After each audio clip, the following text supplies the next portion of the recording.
This is video 8 of the Cadet Training Plan Instructional Series. In our last video, we demonstrated basic features of the Inital EO Scheduler. In this video, we will demonstrate advanced features of this same scheduler. We'll begin with the drop and drag features. Drop and drag is a useful tool to allow you to move EOs around without having to first unschedule them and then reschedule. We'll start with an example of moving a single EO. If I simply click on the EO and I left click and hold, and then I can drag it to a destination cell. In this case, I'm going to move it one period up and release the left click. It will simply move that EO up and leave a blank period in its place. And I can move it back again, no problem. If I want to simply move this EO down to the second period where there's another EO scheduled, I can drop and drag it in the same feature. When the destination cell has an EO in it, what it will do is it will perform a swap. So now the EO that was previously scheduled in period 2 is now in period 1. And I can move it back again. I can take that EO and switch it with any other cell in the same training level or phase, and it will perform that same swap. And back again. I can also drop and drag using the period number. What this will do, because we're in the Inital scheduler, is it's a way that we can move multiple EOs at the same time and affect more than one training level or phase at the same time.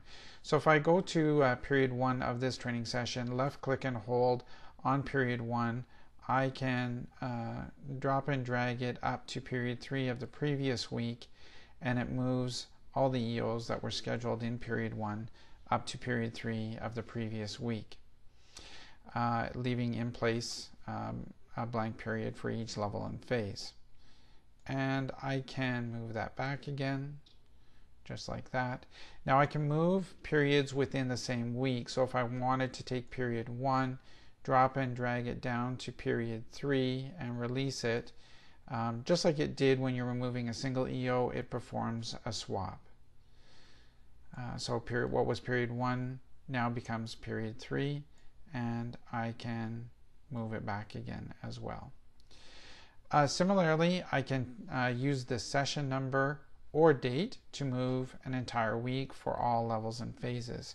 So if I left click on the session date and I drag it up to the previous week, we see exactly the entire week moving up 1. And in the same way, I can use the session numbers to drop and drag the entire week. So if I left click on the session number 1 and I drag it down to session 2 and release, that entire session moves down 1 week to where it was before. So drop and drag is a useful tool that you can use to move a single EO or make changes that affect all levels and phases, either by period or by entire session number or week. Now I'm going to demonstrate to you parade night options in the EO scheduler, starting with stand downs, but first we're going to get set up for that demonstration.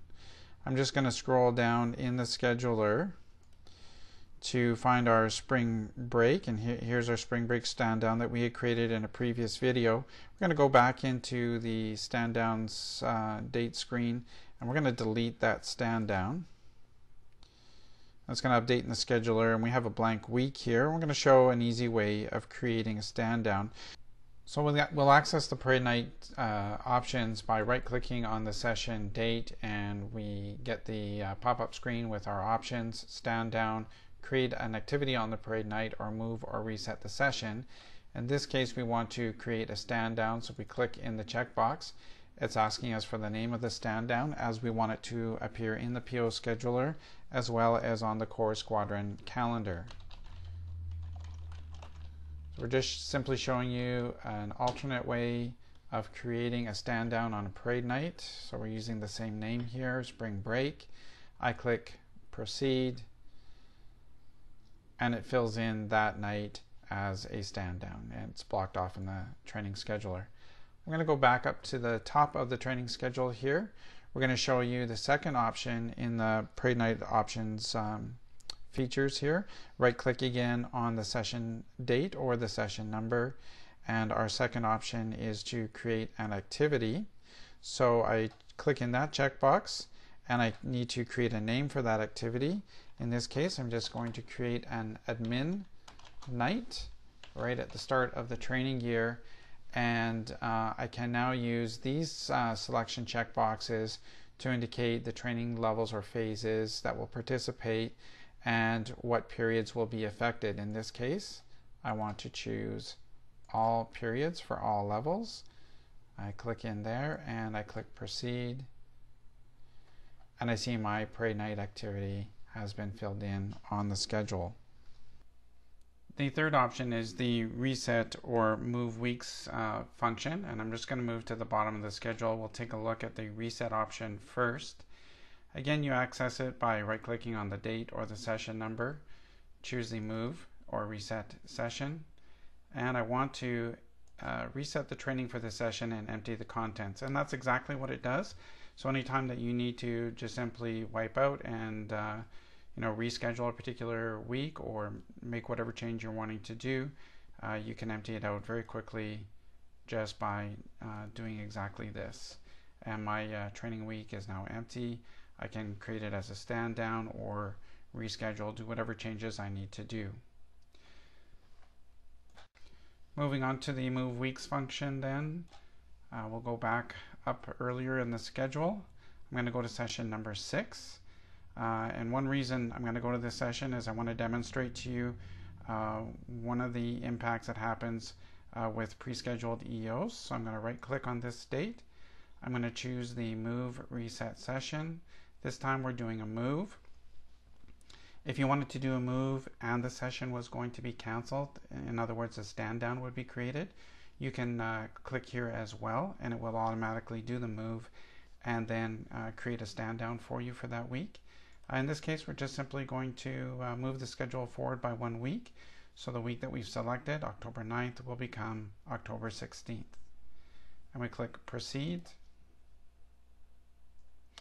And we get the session move option screen. The thing that we're looking for is this green box here that tells us we have an available empty session to complete the move. So we have a place to move everything to. Some things to be aware of, that things that will not move with this function is any pre-scheduled EOs. They are scheduled in association with a supported training activity for a particular reason. So we don't want those to move around. COs parades won't move. Stand downs also won't move. Parade night activities, the default is for them to remain where they are, but as you can see here, there are options to have them move or remain where they are. I don't have any Parade night activities here on the screen, but if I did, that would be one of the options. So those are a few things to be aware of with the move.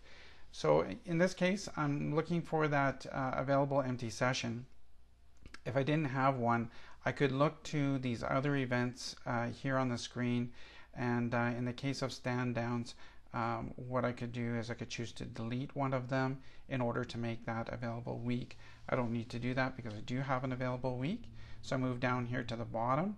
My choices are preview. I can preview the change, or I can commit directly to the change. Always a good idea to have a look in the preview screen, clicking here. It will just ask you to be patient while it formulates the preview.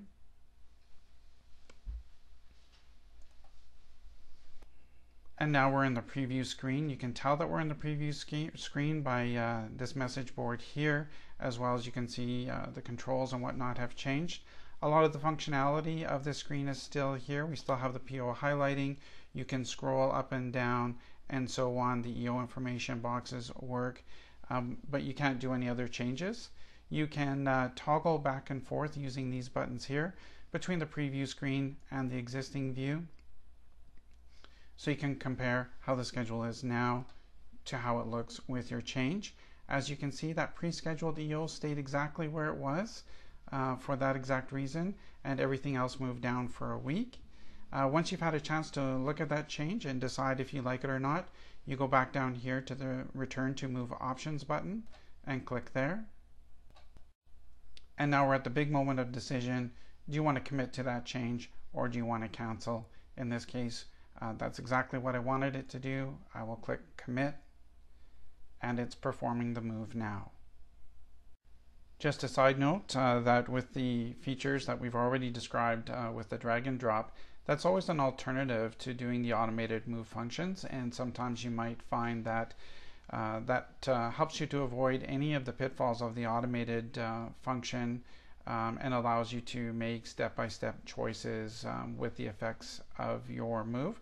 So if you're not making too big a change, if it doesn't involve too many weeks, always consider that drag and drop option. We will continue this instructional segment in our next video.